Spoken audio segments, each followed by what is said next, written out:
ముద్రగడ పద్మనాభం గారు కాపు ఉద్యమ నాయకులు, కాపులకి ఒక ఐకాన్గా ఉన్న వ్యక్తి. ఆయన కొద్దిసేపటి క్రితం మరణించారు. చాలా విషాదకరమైన వార్త కాపు సామాజిక వర్గానికి సంబంధించి. ముద్రగడ పద్మనాభం కన్ను మూశారు అనగానే ఒక్కసారిగా కాపు సామాజిక వర్గంలో చాలా మంది చాలా ఆవేదన వ్యక్తం చేస్తున్నారు. చాలా కాలంగా ఆయన అనారోగ్యంతో బాధపడుతున్నాం. ఇటీవలే ఆసుపత్రిలో చేసి చికిత్స కూడా పొందారు. అలాగే దానికి సంబంధించి బయట కూడా ఆయన రిలీజ్ చేయడం జరిగింది కొన్ని అంశాల మీద. సో ఆల్ ఆఫ్ సడన్గా ముద్రగడ పద్మనాభం గారు మరణించడం అంటే చాలా విచారకరమైన అంశం. సరే, రాజకీయాల్లో ఏ రకంగా ఉన్నా రాజకీయాల్లో కొన్ని విమర్శలు చేయొచ్చు, కొంతమంది మీద కొద్దిగా తన స్థాయిని కాస్త పక్కన పెట్టి మాట్లాడిన సందర్భాలు అయితే చాలా ఉన్నాయి. అయినప్పటికీ కూడా ఈ రకంగా ఆయన మరణించడం అన్నది ఆ సామాజిక వర్గానికి తీరని లోటు. ఎందుకంటే ఆయన ఉద్యమాలు, కాపు ఉద్యమం కోసం కాపులకి ఏదో చేయాలని నిత్యం తపన పడేవారు. చాలా సిన్సియర్ పొలిటీషియన్. గత కొంతకాలంగా ఆయన శ్వాసకోశ సంబంధించిన వ్యాధికి సంబంధించి దాంతో ఆయన ఇబ్బంది పడుతున్నారు. ముద్రగడ గారు మరణించడం మాత్రం చాలా విచారకరం.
రైట్, ముద్రగడ పద్మనాభం గారు కాపు నేత. కొద్దిసేపటి క్రితం ఆయన మరణించారు. గత కొన్నాళ్ళుగా ఆయన క్యాన్సర్ వ్యాధితోటి ఆయన బాధపడుతున్నారు. 6 సార్లు ఎమ్మెల్యేగా, ఒకసారి ఎంపీగా గెలిచిన ముద్రగడ పద్మనాభం గారు. అలాగే ముద్రగడ పద్మనాభం కన్ను మూత అనగానే కిర్లంపూడి ప్రాంతం అంతా కూడా విషాద ఛాయలు నెలకొన్నాయి. ముఖ్యంగా తూర్పు గోదావరి, వెస్ట్ గోదావరి ప్రాంతంలో ఆయనకి ప్రత్యేకమైన ఒక అభిమాన ఘనం ఉంది. చాలా మంది ముద్రగడ పద్మనాభం గారిని చాలా అభిమానిస్తారు, ప్రేమిస్తారు. చికిత్స పొందుతూ ఆయన కొద్దిసేపటి క్రితమే ఆయన తుది శ్వాస విడిచారు. కొంతకాలంగా క్యాన్సర్ వ్యాధితో, శ్వాసకోశ సంబంధిత వ్యాధితో ఆయన బాధపడుతున్నారు. హైదరాబాద్లోని సింధు ఆసుపత్రిలో ఆయన చికిత్స పొందుతూ మృతి చెందారు. 1953లో కాకినాడ జిల్లా కిర్లంపూడిలో జన్మించిన ముద్రగడ పద్మనాభం ప్రజా జీవితంలో తనదైన గుర్తింపు సంపాదించుకున్నారు. 1978లో తొలిసారిగా ఎమ్మెల్యేగా ఎన్నికై రాజకీయ ప్రస్థానాన్ని ఆయన ప్రారంభించారు. అనంతరం పలుమార్లు ఎమ్మెల్యేగా, మంత్రిగా సేవలు అందించిన ఆయన ముఖ్యంగా కాపు రిజర్వేషన్ల కోసం చేసిన ఉద్యమాలతో ఒక ప్రత్యేకమైన గుర్తింపు రాష్ట్ర వ్యాప్తంగా ఆయన పొందారు. కాపు సామాజిక వర్గ హక్కుల కోసం ఆయన దీర్ఘకాలం పోరాటాన్ని సాగించారు. సో ముద్రగడ పద్మనాభం మరణం అనగానే రాష్ట్ర వ్యాప్తంగా రాజకీయాల్లో ఒక్కసారిగా ఒక కీలక అధ్యాయం ముగిసిందని పలువురు రాజకీయ నాయకులు, ప్రజాప్రతినిధులు సంతాపాలు వ్యక్తం చేస్తున్నారు. సో ముద్రగడ పద్మనాభం చనిపోవడం అన్నది తీరని లోటు. రాజకీయ పరంగా ఆయన ఎవరికైనా సపోర్ట్ చేయొచ్చు. సో పిఠాపురం అనే అంశం కూడా ఇక్కడ మనం ఒకసారిగా ప్రస్తావించుకోవాలి. పిఠాపురంలో పవన్ కళ్యాణ్ గారు పోటీ చేస్తున్నప్పుడు ఆయన సవాలు విసరడం, ఆ తర్వాత ముద్రగడ పద్మనాభం కట పద్మనాభ రెడ్డి అని ఆయన మార్చుకోవడం. సో ఇలాంటివన్నీ కూడా జరిగినప్పటికీ కూడా ఆయనకంటూ ఒక ప్రత్యేక స్థానం అయితే ఖచ్చితంగా ఆంధ్రప్రదేశ్ రాజకీయాల్లో ఉంది, కాపు సామాజిక వర్గంలో కూడా తనదంటూ ఒక ప్రత్యేక గుర్తింపు ఉంది. ఆయన ఈ రకంగా చనిపోవడం మాత్రం చాలా బాధాకరం. శ్వాస సంబంధిత, నేను ముందుగా ప్రస్తావించినట్లుగా ఆ వ్యాధితో ఆయన కొంతకాలంగా ఆయన స్ట్రగుల్ అవుతున్నారు.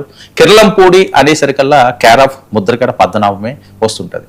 ఆయన ఇప్పటికే పలుమార్లు ఎమ్మెల్యేగా గెలిచిన సందర్భాలు ఉన్నాయి, మంత్రిగా ఆయన తనదైన మార్కు వేసుకున్నారు, అలాగే పార్లమెంట్ సభ్యుడిగా కూడా ఆయన సేవలు అందించడం జరిగింది.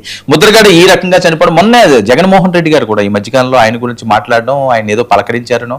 సో అనంతరం ఆయన ప్రస్థానం మనం చూసుకుంటే ఎమ్మెల్యేగా, మంత్రిగా ఆయన సేవలు అందించారు. ముఖ్యంగా కాపు రిజర్వేషన్ కోసం ఆ ఉద్యమాల్లో తుని సంఘటన అవనియండి, తులు రైలు సంఘటన అవనియండి, అప్పుడు ఒక ప్రపంచనాన్ని సృష్టించారు. అంటే ముద్రగడ పద్మనాభం గారు ఒక పిలిపిస్తే కాపు సామాజిక వర్గం అంతా కూడా లక్షలాదిగా వేలాదిగా తరలి వస్తారు అనే నానుడు ఉండేది. ఆ తర్వాత జరిగిన పరిణామాలు, రాజకీయ ఇష్టాలు ఇవన్నీ కూడా ఆయన గమనాన్ని మార్చుండొచ్చు.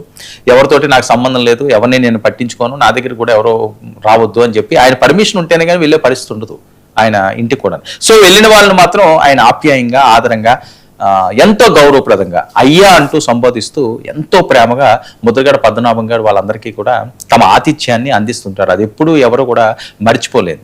సో అలాంటి ముద్రగడ గారు మరణించారు అనే వార్త మాత్రం వాళ్ళ కుటుంబ సభ్యులకే కాదు, చాలామంది ఆయన అభిమానులకి అందరికీ కూడా ఒక తీరని లోటుగా భావించవచ్చు. మరి ముద్రగడ గారి ఆత్మ శాంతించాలని మనం కూడా కోరుకుందాం. రాజకీయ నాయకులు, ప్రముఖులందరూ కూడా ఆయన ఆత్మకి శాంతి చేకూర్చాలని చెప్పి ట్వీట్లు చేస్తున్నారు. అలాగే వాళ్ళ కుటుంబ సభ్యుల్ని వాళ్ళు కూడా ఓదార్స్తున్నారు. సో ముద్రగడ గారు చనిపోవడం అన్నది చాలా బాధాకరమైన అంశం. ఇక మన ప్రైమ్ డిబేట్ విషయానికి వస్తే, కేసులు, అరెస్టులు, కక్ష సాధింపులు ఇవన్నీ కూడా జరుగుతున్నాయి వరుసపెట్టి. ప్రశ్నారావణ అవనియండి, లేకపోతే ఈ నాగార్జున యాదవ్ అవనియండి, అలా సిఏ నాగరాజ్ ఉదంతం అవనియండి, ఇవన్నీ కూడా ఏపీ లింకులతోటి వెళ్తున్నాయి. దీని పర్యవసానాలు ఎలా ఉండబోతున్నాయి? ఇవంతా కక్ష సాధింప, తప్పు చేసిన వాళ్ళకి శిక్ష. ఇక జనంలోకి జగన్మోహన్ రెడ్డి గారు విశాఖ మత్స్యకారులు ఈ రోజు పరామర్శించారు. ఇంకెక్కడి నుంచి ఇదే ఓపుతోట ఆయన పూర్తి స్థాయిలో జనాల్లో ఉంటారు అని. రావణ్ కేసుకి పవన్కి లింక్ ఏంటి? పవన్ కళ్యాణ్ గారి సంబంధించి చూస్తున్నాం కదా గత కొన్ని రోజులుగా, ఇంకా పెరుగుతున్నది. ఇప్పుడు ఆవిడ గమన, ఆ గమన చిట్టా తీస్తుంటే చాలా చాలా చాలా అంశాలు వస్తున్నాయి అన్నది. అసలు దీని పవన్కి సంబంధం ఏమున్నది, ఇందులోని ఆయనకి సంబంధం ఏంటి, పార్టీకి సంబంధం ఏంటి, వాళ్ళ వెనకాతల పెద్ద మాఫియాయే ఉందని చెప్పి జరుగుతున్న ప్రచారం, ఎవరెవరితో లింకులు ఉన్నాయో ఏంటో, వాళ్ళ భర్త, ఇవన్నీ కూడా బాగా వైరల్ అవుతున్న అంశాలు.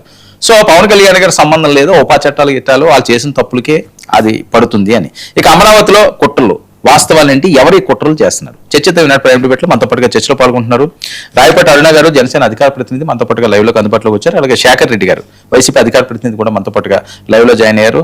అజయ్ కుమార్ సజ్జా, టీడీపీ అధికార ప్రతినిధి, కూడా మనతో పాటుగా లైవ్ లో జాయిన్ అయ్యారు. కాసరగడ్డ నాగార్జున గారు, బీజేపీ నాయకులు కూడా మనతో పాటుగా లైవ్ లోకి అందుబాటులోకి వచ్చారు. ముందు అరుణ గారు. సార్, మీకు ప్యానెల్లోని పెద్దలకి, డబుల్ నైన్ వీక్షకులకు నమస్కారం సార్. చెప్పండి. ఓకే, అరుణ గారు, ముద్రగడ పద్మనాభం గారు కన్ను మూశారు. సరే, రాజకీయ పరంగా ఏదన్నా అవ్వచ్చు, ఒక పెద్ద వ్యక్తి, అవినీతి ఇలాంటి ఆరోపణలు లేని వ్యక్తి. సో ఆయన మరణం పవన్ కళ్యాణ్ గారు అవనియండి, లేకపోతే చిరంజీవి గారు, ఆ సామాజిక వర్గాను, లేకపోతే వేరే అంశాలు, సో ఎలా చూడాలి ఆయన మరణాన్ని, ఏం చెప్తారు మీరు? సార్, కాపు ఉద్యమ నేతగా కాపులందరూ పెద్ద ఆయన అని పిలుచుకున్నటువంటి ఒక గౌరవప్రదమైన స్థాయిలో పేరు గడించినటువంటి ముద్రగడ పద్మనాభం గారి మరణం నిజంగానే సామాజిక వర్గానికి, అలాగే కొన్ని రాజకీయ వ్యవస్థలకు కూడా తీరని లోటుగానే భావించాలి. ఆయన ఆత్మ ఎక్కడున్నా సరే శాంతించాలని మనస్ఫూర్తిగా జనసేన పార్టీ తరఫు నుంచి కోరుకుంటున్నాము. ప్రత్యేకించి వైఎస్ఆర్ కుటుంబం కోసం కానివ్వండి, లేదంటే కాపు యువత కోసం కానివ్వండి, లేదంటే వైఎస్ ముఖ్యమంత్రి అవడం కోసం కానివ్వండి, కాంగ్రెస్ నుంచి ఎంతో శాయశక్తిగా కృషి చేసినటువంటి వ్యక్తి ముద్రగడ పద్మనాభం గారు. ఆయన చేసినటువంటి కృషి ఆ కుటుంబం ఎప్పటికీ మర్చిపోకూడదు. అలాగే ఈ రాష్ట్రంలో ఉన్నటువంటి కాపు యువత కూడా ఆయన ఏ ఉద్యమం కోసం అయితే పోరాడో అది గుర్తుపెట్టుకొని ఆ రాజ్యాధికారం సాధించేటువంటి దిశగా ఎప్పటికైనా సరే అడుగులు పడాలని, అలా సాధించడమే ఆయన ఆత్మకి శాంతి చేకూర్చే అంశంగా మేమైతే భావిస్తూ ఉన్నాము. రాబోయే రోజుల్లో అట్లాంటి అంశాన్ని చూడాలని రాష్ట్రంలో కోరుకుంటున్నాం సార్. అలాగే ఇంకా ఇట్లాంటి పరిస్థితుల్లో ఆయన మరణించడం అనేది నిజంగానే బాధాకరమైన విషయం. రీసెంట్ గా కూడా ఆయన కూతురు క్రాంతి గారు ఆమె ట్విట్టర్ వేదికగా ఒక ట్వీట్ పెట్టినప్పుడు కూడా పెద్ద ఎత్తున ఆమె బాధను ఎవరు అర్థం చేసుకోకుండా ఆయనకు సీరియస్ గా ఉంది అన్న విషయాన్ని ఆమె చెప్పినప్పటికీ కూడా దాన్ని కూడా రాజకీయంగా వాడుకొని ఒక వ్యవస్థ పనిచేసింది. ఇవాళ ఈ వేదిక సాక్షిగా ఆమెకు కూడా భగవంతుడు ఈ విషాదాన్ని తట్టుకునేటువంటి మానసిక ధైర్యాన్ని ఇవ్వాలని చెప్పేసి నేను కోరుకుంటున్నాను, క్రాంతి గారికి కూడా, అలాగే ఆయన కుటుంబ సభ్యులకు కూడా. సార్, చాలా సందర్భాల్లో మనం మాట్లాడుకోవడం తెలిసింది. సరే, ఆయన ఏదో కొద్దిగా మొండితనంగా ఆయన అనుకున్నది సాధించాలనే వెళ్ళిపోయే ఆ మనస్తత్వం, ఆయన గురించి మీరు విన్నది అరుణ గారు? సార్, నేను మీకు ఇందాకే చెప్పాను, అంటే సొంతంగా పార్టీలకు అతీతంగా ఆయనకంటూ ఒక వ్యవస్థను ఏర్పాటు చేసుకున్న వ్యక్తి ముద్రగడ పద్మనాభం గారు అని చెప్పేసి, నేను అక్కడ ఆయనతో, ఆయన అనుచరులతో కలిసి పనిచేసినప్పుడు, అంటే కొన్ని మీటింగులు కలిసినప్పుడు వాళ్ళు చెప్పినటువంటి విషయం, చేతికి ఎముక లేకుండా వచ్చిన ప్రతి ఒక్కరికి భోజనం పెట్టి పంపించేటువంటి వ్యక్తి అని చెప్పేసి, అక్కడ ఉన్నటువంటి ప్రాంతాల్లో కొంతమంది కాపు సామాజిక వర్గానికి చెందినటువంటి కొందరు పెద్దలు నాతో షేర్ చేసినటువంటి అంశం ఇది. స్థానికంగా ఆయనకి ఒక మంచి పేరు ఉంది, ఒక క్యాడర్ ఉంది, ఆయన ఎటుంటే అటుంటారు వాళ్ళంతా అని చెప్పేసి చెప్పినటువంటి సిచ్యువేషన్ అండి. అలాగే వైఎస్ఆర్ కాంగ్రెస్ పార్టీలో కానివ్వండి, లేదా వైఎస్ కుటుంబంతో కానివ్వండి కూడా చాలా సత్సంబంధాలు ఉన్నాయి. ఆ కుటుంబం కోసం చాలా త్యాగాలు చేశారు, చాలా పోరాటాలు చేశారని చెప్పేసి కూడా తెలుసుకున్న అంశం. నేను 1989 దగ్గర నుంచి కాంగ్రెస్ ఓల్డ్ సిటీ అల్లర్ల వల్ల ఏర్పడ్డటువంటి అనిశ్చితి కారణంగా ఇక్కడికి ఒక కాంగ్రెస్ నుంచి ఢిల్లీ నుంచి ఇన్ఛార్జ్ వచ్చి సీఎం ఎవరుగా ప్రతిపాదిస్తారు అంటే ఈయన గురించి ఈయన ప్రతిపాదించుకోకుండా, లేదంటే కాంగ్రెస్ ఆయన సామాజిక వర్గం నుంచి కూడా ఎవరిని ప్రతిపాదించకుండా వైఎస్ రాజశేఖర రెడ్డి గారిని ప్రపోజల్ పెట్టారని చెప్పేసి చెప్తారు. చరిత్ర, రాజకీయ చరిత్ర చెప్తుంది. ఇట్లా కోకొల్లలు ఉన్నాయి ఆయన చేసినటువంటి త్యాగాలు ఈ రాష్ట్రంలో, ఆ కుటుంబం కోసం కానివ్వండి, ఆ సామాజిక వర్గం కోసం కానివ్వండి. కాబట్టి ఇవన్నీ కూడా ఆయనకి మంచి పేరుని ఎలా తీసుకొచ్చాయో, అట్ ఏ టైం కొన్ని రాంగ్ డెసిషన్స్ వల్ల కూడా కొంత ఇబ్బందికరమైన పరిస్థితులను ఆయన రాష్ట్ర రాజకీయాలు ఎదుర్కొన్నాడు. సార్, ఆ విషయం మనందరికీ తెలుసు. ఏది ఏమైనా ఒక మనిషి పరమపదించినప్పుడు ఆ వ్యక్తి ఇక్కడ చేసినటువంటి మేలును మాత్రమే కీర్తించుకోవడం మనకున్నటువంటి మానవ సహజ లక్షణం. కాబట్టి ఆయన మంచినే చెప్పుకుందాం, ఆయన ఆత్మ ఎక్కడున్న శాంతించాలని మనస్ఫూర్తిగా కోరుకుందాం. Sir, okay.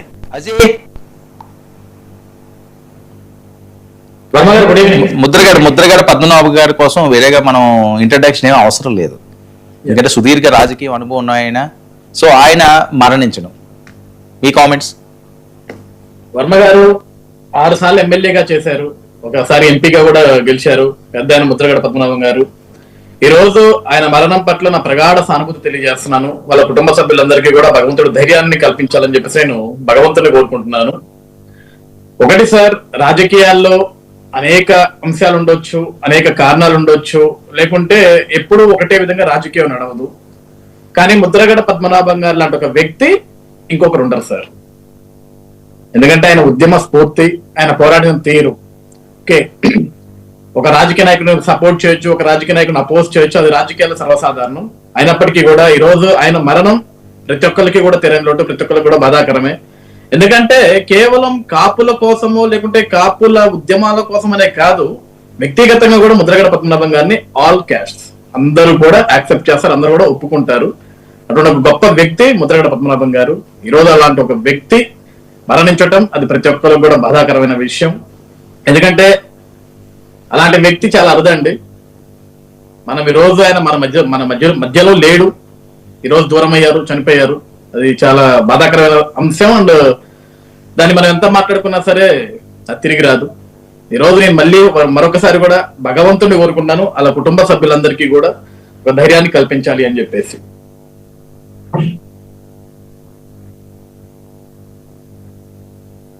అవును సార్.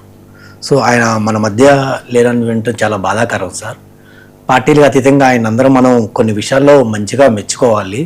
ఆయన జనసంఘ పార్టీ నుంచి ప్రస్థానం మొదలుపెట్టి ఈరోజు వైసీపీ పార్టీల వరకు ఆయన ప్రస్థానం కొనసాగిస్తూ వచ్చారు సార్. దాంట్లో కొన్ని మంచి ఉండొచ్చు, చెడు ఉండొచ్చు. బట్ మాలాంటి యువత మంచి తీసుకొని అలాంటి మహానుభావుడు కానీ ఆఫ్కోర్స్ ఎవరన్నా కాదన్నా కొన్ని ఉద్యమాలు, కాపు ఉద్యమ విషయంలో కూడా చాలా యాక్టివ్గా ఉండి ఆయన చాలా మందికి ఇన్స్పిరేషన్గా నిలబడ్డారు. సో అది అవునన్నా కాదన్నా మనం అందరం కొన్ని విషయాలు ఆయన ఆదర్శంగా తీసుకొని మనం ముందుకెళ్ళాలి అని మనసారా కోరుకున్నాం. ఆయన మంత్రిగా కూడా చేశారు.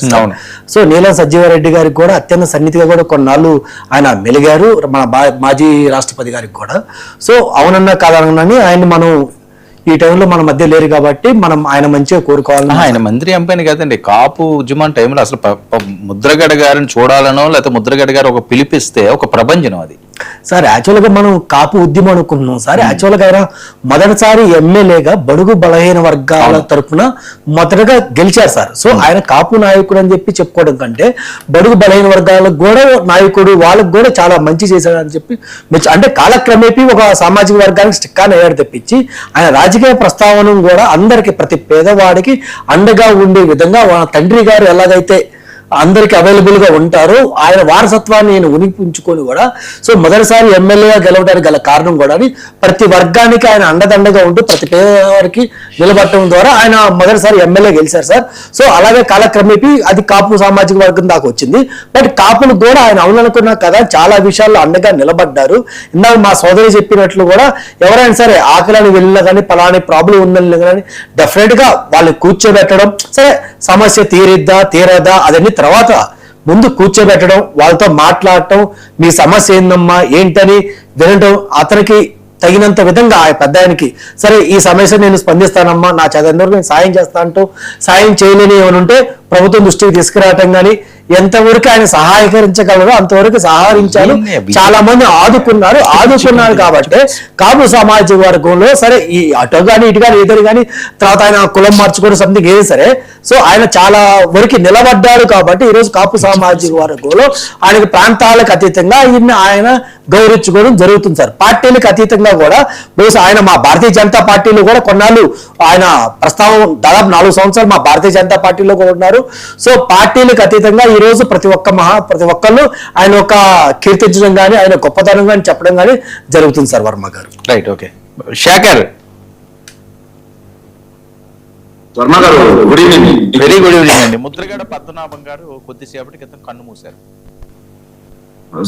ముద్రగడ పద్మనాభం గారి మరణం అనేది వైఎస్ఆర్ కాంగ్రెస్ పార్టీకి కాపు సామాజిక వర్గానికి ఎస్పెషల్లీ గోదావరి జిల్లాలకి అత్యంత తీరని లోటు అండి. 6 సార్లు ఎమ్మెల్యేగా, ఒకసారి ఎంపీగా, 2 సార్లు మంత్రిగా ప్రజల కోసం సేవలు అందించినటువంటి గొప్ప మహోన్నత నేతలు ఈ రోజు ఆంధ్ర రాష్ట్రం కోల్పోయింది.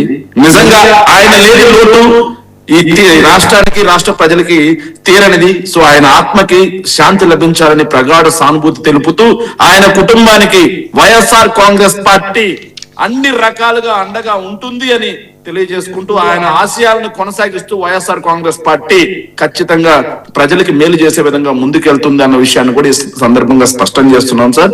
సో రాయపాటి అరుణ గారు చెప్పినట్టు చేతికి ఎముక లేకుండా తన గడప తొక్కిన వ్యక్తికి, ప్రతి వ్యక్తికి తనకు చేతనైనంతలో సాయం చేసినటువంటి మహోన్నత వ్యక్తిత్వం కలిగినటువంటి ముద్రగడ పద్మనాభం గారు ఈ రోజు మనందరినీ వదిలిపెట్టి వెళ్ళటం అనేది ఏదైతే ఉందో ఇది చాలా బాధాకరం. కాకపోతే దారుణమైన అంశం ఏంటంటే ఆయన అనారోగ్యంతో ఉన్నటువంటి పరిస్థితుల్లో ఆయన అనారోగ్యాన్ని కూడా చాలా మంది రాజకీయం చేశారు. వాళ్ళ మాటలను మాట్లాడాల్సిన వాళ్ళ గురించి నేను ప్రస్తావించడానికి కూడా నేను ఇబ్బందికరంగా ఫీల్ అవుతున్నాను. ఆయన ఎక్కడైనా సరే ఆయన మరణంతో ఆయన రాష్ట్ర ప్రజలకి ఎస్పెషల్లీ కాపు సామాజిక వర్గానికి చేసినటువంటి సేవల్ని ఈ ప్రభుత్వం అయినా గుర్తించాలి అని రిక్వెస్ట్ చేస్తా ఉన్నాం, డిమాండ్ కూడా చేస్తా ఉన్నాం. ఖచ్చితంగా ఆయన కుటుంబానికి వైఎస్ఆర్ కాంగ్రెస్ పార్టీ కుటుంబం ఏదైతే ఉందో ఎంత పెద్ద కుటుంబం అన్ని రకాలుగా అండగా ఉంటుంది అన్న విషయాన్ని మాత్రం స్పష్టం చేస్తున్నాం.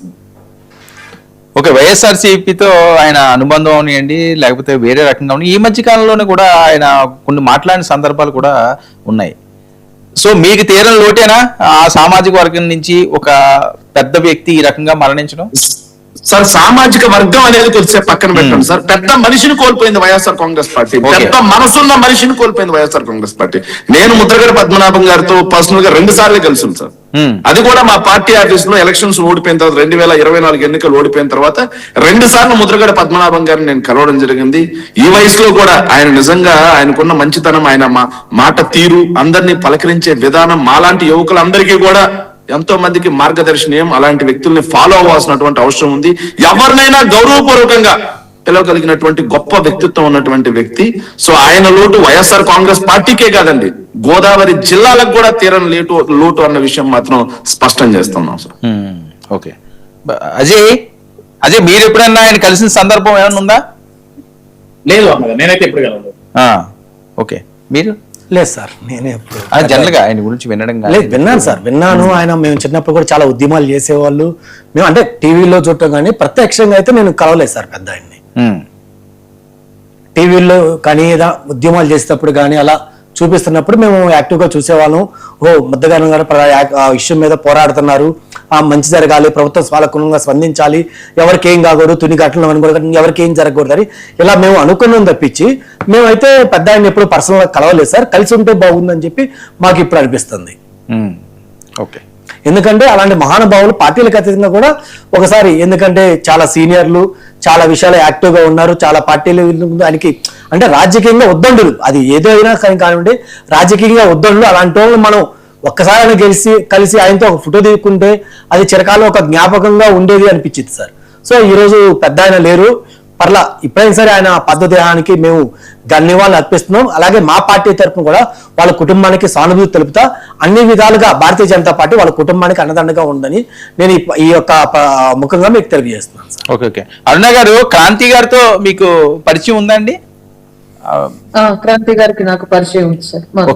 ఎలా అనిపిస్తుంటదండి ఆయన పెంపకం అవనియండి, లేకపోతే వాళ్ళు మాట్లాడి తీరు అవనియండి, ముద్రగారి గురించి మీరు విన్న అంశాలు అవనియండి, ఆ సౌమ్యత గాని, లేకపోతే ఆలోచన సరళి గాని, ఆవిడతో మీరు షేర్ చేసుకున్న అంశాలు కానీ ఏమన్నా వాళ్ళ నాన్నగారి కోసం? లేదండి, అంత క్లోజ్నెస్ అయితే లేదు. మేమిద్దరం కేవలం రాజకీయ వేదికల మీద కలిసినప్పుడు మాత్రమే క్షేమ సమాచారాలు కనుక్కుంటూ ఉంటాము. అలాగే ఆవిడ చాలా ఒబీడియంట్ గా ఉంటారు నాకు తెలిసినంత వరకు. మేబీ రాజకీయ బ్యాక్గ్రౌండ్ ఉన్నటువంటి ఫ్యామిలీస్ నుంచి వచ్చిన ఆవిడ కాబట్టి ఆవిడ కూడా సహజంగానే ఆ కుటుంబం నుంచి ఆ లక్షణాలు వస్తాయి కాబట్టి అలాంటివి నేను ఆవిడలో చూశాను. రాబోయే రోజుల్లో ఆవిడ వాళ్ళ నాన్నగారికి ప్రతీకగా రాజకీయాల్లో రాణించాలని నేను మనస్ఫూర్తిగా కోరుకుంటున్నాను. మా పార్టీలో ఉన్నారు కాబట్టి సాటి మహిళగా ఆవిడ రాజకీయాలు ఎదగాలని, వాళ్ళ నాన్నగారికి మంచి పేరు తెచ్చిపెట్టాలని నేను కోరుకుంటున్నాను సార్. ఇందులో ఎలాంటి డౌట్ లేదు, నా సపోర్ట్ ఎప్పుడూ ఉంటుంది. ఓకే శేఖర్, మీరు మాట్లాడినప్పుడు ఏ విషయాలు ఆయన మాట్లాడేవారండి? అంటే యువకులకి, లేకపోతే కొత్తగా రాజకీయాల్లోకి వచ్చిన వాళ్ళకి, యంగ్స్టర్స్ కి ఆయన ఏమైనా సూచనలు ఇవ్వడం కానీ, ఆప్యాయంగా పలకరించడం, ఇంకా ఆయన ఇన్విటేషన్లు వేరే రకంగా ఉంటాయి, చాలా ప్రాముఖ్యంగా ఉంటుంది. చిన్న పెద్ద అని చూడరు, అయ్యా అయ్యా అయ్యా అంటానే ఉంటారు ఆయన. అంటే నేను వెళ్ళి పరిచయం చేసుకున్నాను అండి. ఆయన నన్ను గుర్తుపట్టింది లేదు, నేను వెళ్ళి పరిచయం చేసుకున్నాను. సార్ సో నేను శేఖర్ రెడ్డి, పార్టీ తరఫున నాకు గలం వినిపిస్తుంటాను, మీరు నాకు ఇన్స్పైరబుల్ పర్సన్ అండి, చాలా మీ పోరాటం అని చెప్పి మాట్లాడిన తర్వాత అతను గుర్తుపట్టారండి. అయ్యా నేను సాక్షిలో చూశాను శేఖర్ రెడ్డి మిమ్మల్ని, అది ఇది అని చెప్పి. అయ్యా ఆ వయసులో కూడా ఆయన ఎదుటివాడిని, మనం ఇప్పుడు నాకు బేసికల్ గా శేఖర్ అని పిలవచ్చు, ఆయన శేఖర్ అని పిలవచ్చు, బాబు అని పిలవచ్చు, కానీ ఆయన మనల్ని సంబోధించే విధానం, సో ఆయన ఏదైతే వాస్తవంగా చెప్పాలంటే చాలా బాగా మాట్లాడుతున్నారు. మీరు వెంకటరెడ్డి గారు కీప్ ఇట్ అప్ అండి, వెంకటరెడ్డి గారు అనే మాట్లాడారు, మీరు వెంకటరెడ్డి గారు బాగా మాట్లాడుతున్నారు, ఓడిపోయిన నెక్స్ట్ డే నుంచి నిలబడ్డారు మీరు అన్నట్టుగా ఆయన మాట్లాడిన తీరైతే చాలా ఇన్స్పైరబుల్ అండి. రైట్, ఒక్క నిమిషం అండి. రఘురామకృష్ణరాజు గారు, ముద్రగడ పద్మనాభం గారు మాట్లాడుతున్నారు. ముద్రగడ పద్మనాభం గారు మృతి చెందారు అన్న వార్త తెలిసి నాకెంతో బాధ అనిపించింది. 1988 నుంచి ఒక 4 సంవత్సరాల పాటు నేను కాకినాడలో ఉన్నప్పుడు ఎంతో సన్నిహితంగా ఉండేవాళ్ళం. ఆయన 25వ ఏట జనతా పార్టీ తరఫున మొట్టమొదటిసారిగా ఎమ్మెల్యే అయ్యారు. ఆయన చెప్పేవారు, 25 నిన్న వెంటనే నేను ఈ రాజకీయాల్లోకి రావటం జరిగిందని. 4 సార్లు ఎమ్మెల్యేగా, ఒకసారి ఎంపీగా, మరి 3 చీఫ్ మినిస్టర్స్ దగ్గర మంత్రిగా, ఎప్పుడూ కూడా ఎంతో నిజాయితీగా గడిపిన, రాజకీయం చేసిన మంచి వ్యక్తి పద్మనాభం గారు. ఆయన ప్రేమ ఒక్కొక్కసారి తట్టుకోవటం కూడా చాలా కష్టం, ఎందుకంటే ఆయన అభిమానం ఎప్పుడు కూడా గుర్తుకొస్తూ ఉంటుంది. అయితే ఈ సందర్భంగా గుర్తు తెచ్చుకునేది, వారు పెట్టింది అంటే మా గోదావరి జిల్లాలో ఆతిథ్యానికి కొంచెం పెట్టింది పేరు. ఆయన పెట్టినంత తినకపోతే కూడా ప్రేమతో అలిగే ఎంతో సునిశ్చిత స్వభావి ముద్రగడ పద్మనాభం గారు. డెఫినెట్గా రాష్ట్ర రాజకీయాలకు ఈరోజు ఎందరో పాత తరం రాజకీయ నాయకులు అందరికీ కూడా ముద్రగడ పద్మనాభం గారి మృతి తీరని లోటు. శ్రీ ముద్రగడ పద్మనాభం గారి శ్రద్ధాంజలి ఘటిస్తూ వారి కుటుంబ సభ్యులందరికీ నా ప్రగాఢ సానుభూతిని తెలియజేస్తున్నాను. రైట్, ఇది డిప్యూటీ స్పీకర్ రఘురామకృష్ణరాజు గారు ఆయనతో ఉన్న అనుబంధాన్ని ఈ రకంగా పంచుకున్నారు. శేఖర్, మీరు ఏదో చెప్తారు, ప్లీజ్ కంటిన్యూ.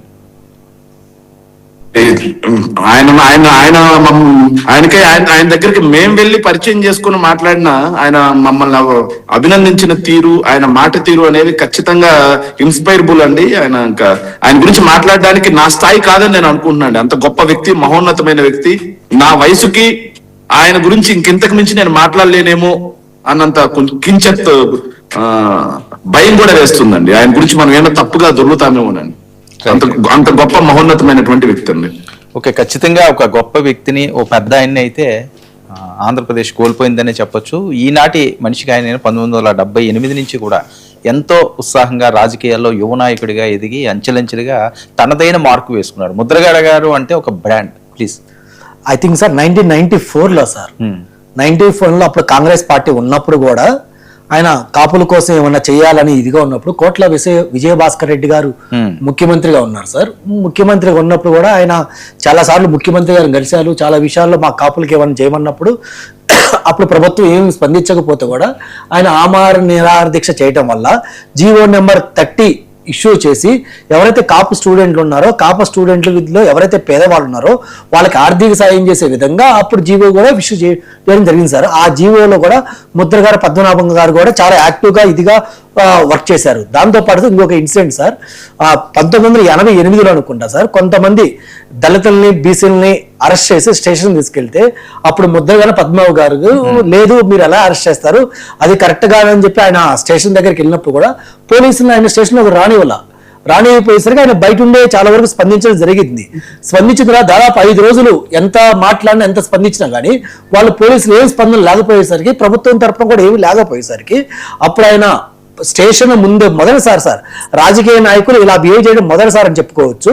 స్టేషన్ ముందే ఆయన టెంట్ వేసుకొని నేను ఆమరణ నిరాహార దీక్ష చేస్తున్నాను, మీరు ఎవరైతే దళితులను కానీ బీసీలకి అరెస్ట్ చేశారో వాళ్ళని రిలీజ్ చేయకపోతే ఎక్కడైనా ఆమరణ నిరాహార దీక్ష చేసి నా ప్రాణాలు కోల్పోతా అని చెప్పి దీక్ష చేయడం వల్ల ఆ జిల్లాలో ఉన్న కాపు సామాజిక వర్గం కానీ ఇంకొక నేతలుగా ఇంకొక లేదు కానీ లేటర్ వన్ బై వన్ వస్తే అప్పుడు ప్రభుత్వం చెల్లించి వాళ్ళని విడుదల చేయడం జరిగింది సార్. సో అలాంటి చరిత్రలో ముద్రగడ పద్మనాభం గారు స్టూడెంట్ గా ఉన్నప్పుడు కానీ ఆయన యూత్ లీడర్ గా కానీ రాజకీయ నాయకులుగా వచ్చిన కొత్తలో కానీ ఇలాంటి డెసిషన్ చాలా తీసుకున్నారు సార్. చాలా విషయాల్లో ఆ డెసిషన్ సక్సెస్ అయినా కూడా అది ఒకటి కాదు రెండు కాదండి. ఆయన ప్రస్థానం అంతా కూడా చాలా గొప్ప ప్రస్థానం. సరే, పార్టీలు ఇష్టాలు అవన్నీ తర్వాత అంశం, కానీ ఆయనకంటూ ఒక హిస్టరీని రాసుకున్నాడు. ఆయన ముద్రగడ అన్నది ఒక బ్రాండ్ కింద చేసుకున్న గొప్ప వ్యక్తి. సో అలాంటివన్నీ మరణించడం అన్నది చాలా తీరని లోటే అని చెప్పొచ్చు. ఇక మన డిబేట్ విషయానికి వస్తే కేసులు, అరెస్టులు, కక్ష శిక్షలు జరుగుతున్న అంశాలు ఈ మధ్యకాలంలోనే. అది ఏంటి అయినా కక్షపూరితంగా ఇప్పుడు జరుగుతున్న అరెస్టులు ఇవన్నీ కూడా జరుగుతున్నాయా, లేకపోతే వాళ్ళు తప్పు చేశారని చెప్పి అరెస్టులు జరుగుతున్నాయా? వర్మ గారు కక్ష సాధింపు అంటున్నారు. ఇప్పుడు వరకు జరిగిన అరెస్ట్, మీరు యాజ్ అనలిస్ట్, ఈ సమాజంలో మీరు కూడా ఒక పౌరులే, భారతదేశంలో మీరు కూడా ఒక పౌరులే. ఈ రోజు అరెస్ట్ అయిన వ్యక్తుల్లో ఒకళ్ళు వైసీపీ పార్టీకి సంబంధించిన వ్యక్తి ఆయన యాదవ్ గారు కావచ్చు, 2 ఆయన ఎవరు రావణ్ సంథింగ్ ఏదో ఒక యూట్యూబ్ ఛానల్ లిస్ట్ అతను కావచ్చు. వీళ్ళు ఎందుకు అరెస్ట్ అయ్యారు సార్? ఏ కారణంతో వీళ్ళందరూ అరెస్ట్ చేశారు? అంటే వీళ్ళ మీద ఏం కక్ష ఉంటుంది ప్రభుత్వానికి? ఇటు ఆంధ్రప్రదేశ్ రాష్ట్ర ప్రభుత్వానికి అతను ఆ రావణ వ్యక్తి మీద ఏం కక్ష ఉంటుంది, లేకుంటే తెలంగాణ రాష్ట్ర ప్రభుత్వానికి ఈ నాగార్జున యాదవ్ మీద ఏం కక్ష ఉంటుంది? వీళ్ళకి ఏమైనా ఆస్తులు తగాదాలు ఉన్నాయా? పర్సనల్ గర్జెస్ ఉన్నాయా? ఏం లేవు కదా. కేవలం నోటి దూల, తెలుగులో చెప్పాలి అంటే నోటి దూల. ఎందుకంటే సార్, ఒకటి మనం రాజకీయంగా ఎన్నన్నా విమర్శలు చేసుకోవచ్చు వర్మ గారు, కానీ దానికంటూ కొన్ని పరిధులు ఉంటాయి. ఈరోజు చాలా మంది వైసీపీలు ఏమంటారంటే ఎప్పుడో 2 ఏళ్ల క్రితం మాట్లాడాడు కదా నాగార్జున యాదవ్, ఈ రోజు అరెస్ట్ చేయటం ఏంటి అంటే ఆ క్వశ్చన్ మీరు వెళ్ళి రేవంత్ రెడ్డి గారినో లేకుంటే తెలంగాణ పోలీసులు అడగండి ఎందుకు అరెస్ట్ చేశారో. వాళ్ళకున్న బైలాస్ ఏంటో, వాళ్ళకున్న చట్టం ఏంటో వాళ్ళు చెప్తారు, ఎక్స్ప్లెయిన్ చేస్తారు. అవి అడిగాక ముందు ఒక లైవ్ షోలో కూర్చున్న వ్యక్తి, ఓకే నీకు రేవంత్ రెడ్డి గారు అంటే పడకపోతే మానేసి రాజకీయంగా విమర్శించు, అంతేగాని నువ్వు వాడు వీడు వరేతురే రేవంత్ రెడ్డి గారు. రాజకీయ ప్రస్థానం కనీసం తెలిసి కూడా ఉండకపోవచ్చు ఆ వ్యక్తికి, నాగార్జున యాదవ్ అనే వ్యక్తికి.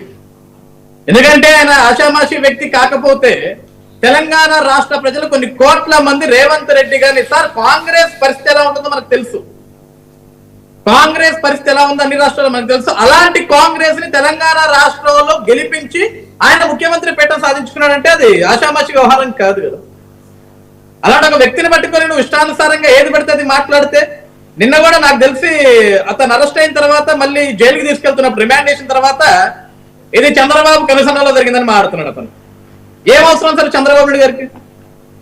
సార్ అతను చంద్రబాబు నాయుడు గారి గురించి కూడా మాట్లాడాడు. అదే లైవ్ డిబేట్ లో ఆ రోజు రేవంత్ రెడ్డి గారిని తిడుతున్న మూమెంట్ లోనే అలిపిరిలో వెంకటేశ్వర స్వామి కాపాడు ఉండొచ్చు కానీ జీవితంలో ఎవడు కాపాడు చంద్రబాబు చూసుకో. ఇవన్నీ సార్ రాజకీయాల్లో ఎప్పుడు కూడా కరెక్ట్ కాదు. ఎందుకంటే మీకు ఓకే, మీరు అందరూ చదువుకున్నారండి, నాగార్జున యాదవ్ గారు కావచ్చు, చాలా మంది వ్యక్తులు చదువుకున్నారు, మీరంతా కనీసం చదువుకున్న వ్యక్తుల్లాగా వ్యవహరించండి. మనకి దేవుడు నోరిచ్చాడు కదా సార్, ఇష్టానుసారంగా మాట్లాడుకుంటూ వెళ్ళిపోతే ఈ రోజు అతను ఎవరో ఇప్పుడు మీరు స్క్రీన్ మీద చూపిస్తున్నారు, ఈ ప్రశ్న రావనంట సార్. వాళ్ళు ఒక దళిత క్రైస్తవ మీటింగ్ పెట్టుకున్నారు రాష్ట్రాల్లోకి వచ్చి. ఓకే, మీకు ఎవరు సమస్యలు ఉంటే మాట్లాడుకోండి దాని గురించి, లేకుంటే మీ భజన మీరు చేసుకోండి, లేకుంటే మీ గురించి మీరు మాట్లాడుకోండి. అంతేగాని ఉప ముఖ్యమంత్రి గారి గురించి, వాళ్ళ గురించి, వీళ్ళ గురించి మీరు ఇష్టానుసారంగా మాట్లాడితే పవన్ కళ్యాణ్ గారు నాకు తెలిసి కనీసం ఇటువంటి వ్యక్తుల గురించి ఆలోచించలేదండి. మాట్లాడకపోతే అసలు ఇటువంటి వ్యక్తులు ఉన్నారని కూడా అతనికి తెలియదు. వీళ్ళందరూ ఎందుకు మాట్లాడతారంటే వర్మ గారు, ఇప్పుడు ఆ రావణ్ కావచ్చు, ఈ నాగార్జున యాదవ్ లాంటి వ్యక్తులు కావచ్చు, చాలా మంది ఎందుకు మాట్లాడతారంటే ఓవర్ నైట్ స్టార్లు అవ్వాలి. మీరు ఓవర్ నైట్ స్టార్లు అవ్వాలన్నా, లేకుంటే రాజకీయాలు ఎదగాలన్నా సరే బూతులు తిడితే ఎదగరు సార్ ఎప్పుడు కూడా. ఓకే, మీరు ప్రజాక్షేమంలో, ప్రజాక్షేత్రంలో ప్రజల తరఫున పోరాడండి, ప్రశ్నించండి. ఇప్పుడు సార్ ఎందుకు సార్, ఇప్పుడు వైసీపీ పార్టీలో నేను ఒక అధికార ప్రతినిధి ఉంటాను సార్, కొండా రాజీవ్ గారు. I really appreciate his words every time. ఎందుకంటే ఎప్పుడు కూడా పరిధి మాట్లాడు కొండా రాజీవ్ గారు. ఆయన ఒక సిద్ధాంతపరంగానే మాట్లాడుతాడు, ఏ రోజు కూడా లిమిట్స్ దాటి, లైన్ దాటి మాట్లాడాడు. నాకు ఎందుకంటే వైసీపీ పార్టీలో చాలా బాగా నచ్చే వ్యక్తి కొండా రాజీవ్. సబ్జెక్ట్ గానే మాట్లాడతాడు. ఈవెన్ అతను కేఎస్ఎల్ లైవ్ షోలో కూర్చున్నప్పటికీ, లేకుంటే ఈశ్వర్ లైవ్ షోలో కూర్చున్నప్పటికీ ఏ రోజు కూడా పరిధి దాటి మాట్లాడు. బట్ కొంతమంది వ్యక్తులు ఉంటారు, ఇప్పుడు నాగార్జున యాదవ్ కానీ, ఆయన ఇంకొక ఆయన హైదరాబాద్ లో కూర్చొని రోజు మాట్లాడుతుంటాడు వెంకటరెడ్డి, ఆయన కానీ, వీళ్ళందరూ ఏంటంటే నోటికి తాళాలు ఉండవు వీళ్ళకి. అంటే మేము ఇలా బూతులు మాట్లాడితేనే జగన్మోహన్ రెడ్డి గారు మమ్మల్ని మెచ్చుకొని కిరీటాలు పెడతారు అనుకునే టైప్ వీళ్ళంతా. ఎందుకంటే అలానే కదా జోగి రమేష్ కానీ, కొడాలని కానీ, అంబటి రాంబాబుని కానీ, ఆయన అనిల్ కుమార్ యాదవ్ గారు కానీ, ఇలాంటి వ్యక్తులందరినీ జగన్మోహన్ రెడ్డి బాగా ఇష్టపడుతుంటారు సార్. ఎక్కడో దాకా ఎందుకు సార్, ఈ రోజు కూడా జగన్మోహన్ రెడ్డి గారు, ఇందాక ఆయన ప్రెస్ స్టేట్మెంట్ మీరు చూసి ఉండొచ్చు, ఏది సిదిరి అప్పల్ రాజు గారి కుమారుడు గురించి సార్. అది ఎంత అసలు జనం నవ్వుకుంటారన్న కనీసం సెన్స్ కూడా లేదు ఆయనకి, జగన్మోహన్ రెడ్డి గారికి. సార్ 10వ తారీఖు ఇన్సిడెంట్ జరిగింది, ఆ పిల్లాడు సరే యాక్సిడెంట్ అనేది ఎవరు కావాల్సుకొని చేరు వర్మ గారు, దాన్ని ఎవరు కూడా అనట్లేదు. ఆ పిల్లాడు కావాల్సుకుని బుద్ధి చంపేశారని ఎవరు చెప్పట్లా. యాక్సిడెంట్ జరిగింది, ఒక వ్యక్తి చనిపోయాడు. ఆ యాక్సిడెంట్ జరిగినప్పుడు నిజంగా ఆ పిల్లాడు వాళ్ళ ఫాదర్ కి ఫోన్ చేసి నాన్న యాక్సిడెంట్ జరిగింది అన్నప్పుడు, వాళ్ళ ఫాదర్ ఒక మాజీ మంత్రి, ఒక డాక్టర్ గా పనిచేసిన వ్యక్తి కదా, కనీస బాధ్యత ఏంటి, యాక్సిడెంట్ స్పాట్ కి వెళ్ళాలా, అక్కడ ఉన్న అతను చనిపోయాడో చనిపోలేదు ఇంకా నిర్ధారణ జరగలేదు, ఇంకా తీసుకెళ్లి హాస్పిటల్లో జాయిన్ చేయాలి, స్థానికంగా గవర్నమెంట్ హాస్పిటల్ కానీ ప్రైవేట్ హాస్పిటల్ జాయిన్ చేయాలి. కానీ అక్కడ ఏం చేశారు, వాళ్ళ అబ్బాయిని కాపాడుకునే దానికి మొత్తం మసిపూసి మారేడికాయ చేసేసి వాళ్ళ అబ్బాయి అరవ్ ప్లేస్ లో సిద్ధార్థ్ ఒక వ్యక్తిని తీసుకొచ్చి పోలీసుల ముందు లొంగిపోయే విధంగా చేశారు. ఎందుకు ఈ డ్రామా అంతా చేశారు? 10వ తారీఖు ఇన్సిడెంట్ జరిగింది, 11వ తారీఖు కానీ 12వ తారీఖు కానీ మీరు మీ అబ్బాయిని తీసుకెళ్లి ఇదిగోండి సార్ ఇలా జరిగింది, తప్పు జరిగింది, మీరు ఏ శిక్ష వేస్తారో వేయండి, మీరు చట్టపరంగా తేల్చుకుంటాం అనేది ఒక విధానం. అసలు యాక్సిడెంట్ జరిగింది ఒకరి వల్ల అయితే యాక్సిడెంట్ అతని నుంచి వేరే వాళ్ళకి షిఫ్ట్ చేశారు. నేను ఇది జగన్మోహన్ రెడ్డి గారికి తెలియదా వర్మ గారు? ఈ జగన్మోహన్ రెడ్డి గారికి తెలియదు, విషయం అంతా తెలియకుండానే ఆయన ఈ రోజు వచ్చి మీడియా ముందుకు మాట్లాడా. అమాయకమైన పిల్లాడు, 18 సంవత్సరాలు ఉన్న పిల్లాన్ని కక్ష సాధింపు చేస్తున్నారు కూటమి ప్రభుత్వం అంటే. ఏం కక్ష చేశారు సార్? అసలు ఒక యాక్సిడెంటల్ డెత్ కేసుని మార్చింది ఎవరు? సిదిరి అప్పలరాజు గారు కాదా? వాళ్ళ అబ్బాయిని కాపాడాలని ప్రయత్నం చేసింది ఎవరు? సిదిరి అప్పలరాజు గారు కాదా? ఈ రోజు పోలీసులందరికీ అన్ని ఎవిడెన్స్, సీసీటీవీ ఫుటేజెస్ అన్ని వచ్చిన తర్వాత ఇద్దరు లాయర్లు ఇచ్చి 13వ తారీఖు అంటే నిన్న పోలీస్ స్టేషన్ లో లొంగిపోమని చెప్పేసి పోలీసులకి సమర్పించాడు. ఇదేదో మొదటి రోజే చేయొచ్చు కదా, ఈ డ్రామాలన్నీ చేయకుండా. ఇవన్నీ తెలియకుండా జగన్మోహన్ రెడ్డి గారు ఏదో వచ్చి ఎవరో ఒక స్క్రిప్ట్ రాసి ఇచ్చారు, ఆయన చదువుతాడు. అమాయకుడు మీద కేసు పెడతారు. గాంజా దాగి పోలీసులు రోడ్డు మీద వాళ్ళని కొడితే వాళ్ళ అమాయకులు వాళ్ళ మీద కేసు పెట్టారని వాళ్ళ దగ్గర పోతాడు.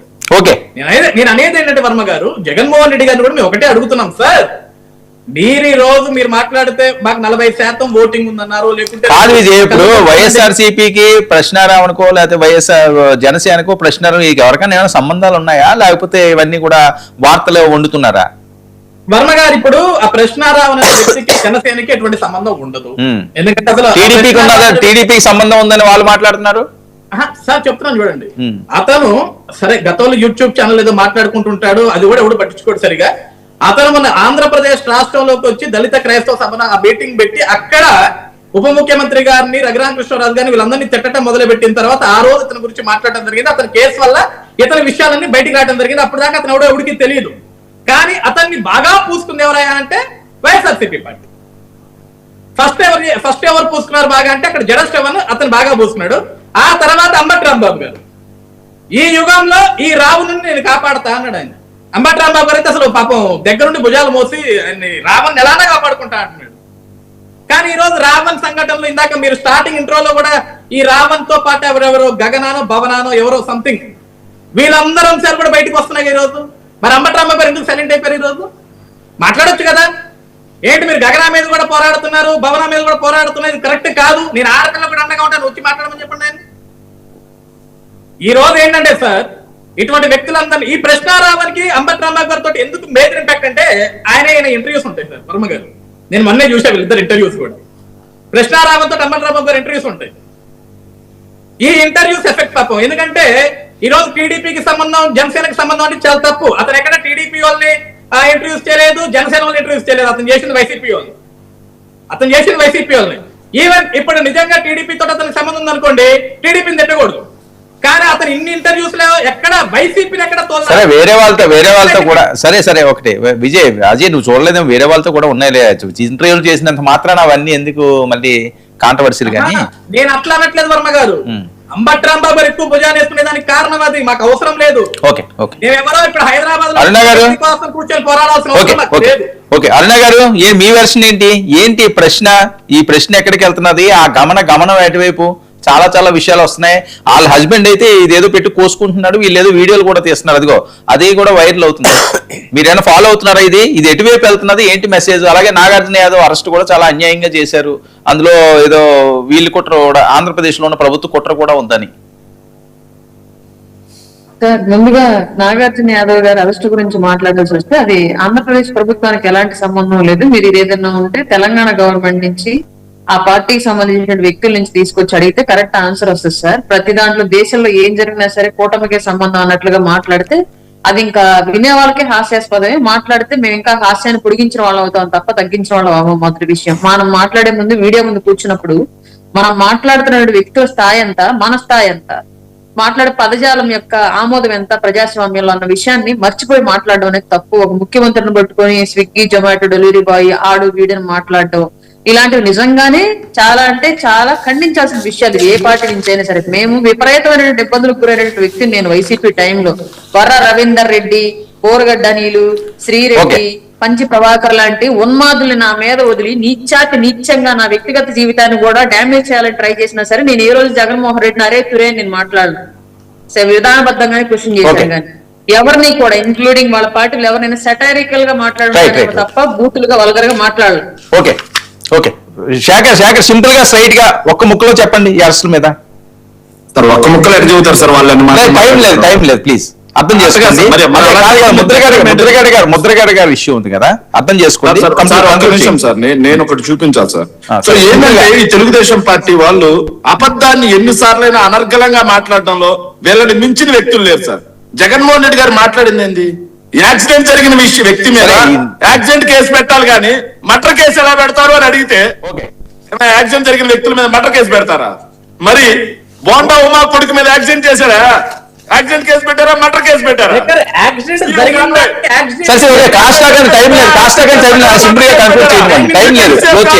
చెప్పేసిందా? యాక్సిడెంట్ కేసు పెట్టారా? మర్డర్ కేసు పెట్టారా? ఓకే యాక్సిడెంట్ కేసు పెట్టారా? మర్డర్ కేసు పెట్టారా? మర్డర్ కేసు ఎన్ని పెడతారా అని అడిగిన దానికి సరే ఓకే క్రాస్ టాక్ వద్దు అజయ్ ఇప్పుడు క్రాస్ టాక్ చేసే టైం లేదు. మళ్ళీ కాస్తే మనం ప్రశ్నారావణంశం 1 మినిట్ సార్. ప్రశ్నారావణంశం సార్ వైసీపీ వాళ్ళతో మాత్రమే అతను ఇంటర్వ్యూ చేశాడంటండి. మరి రఘురామకృష్ణరాజుతో చేసింది ప్రశ్న కాకపోతే ఎవరు ఆయన ఆత్మ? ఓకే నేను చెప్పాను కదా, ఆయన అందరితో చేసిందా? చేశానని. సార్ ఒక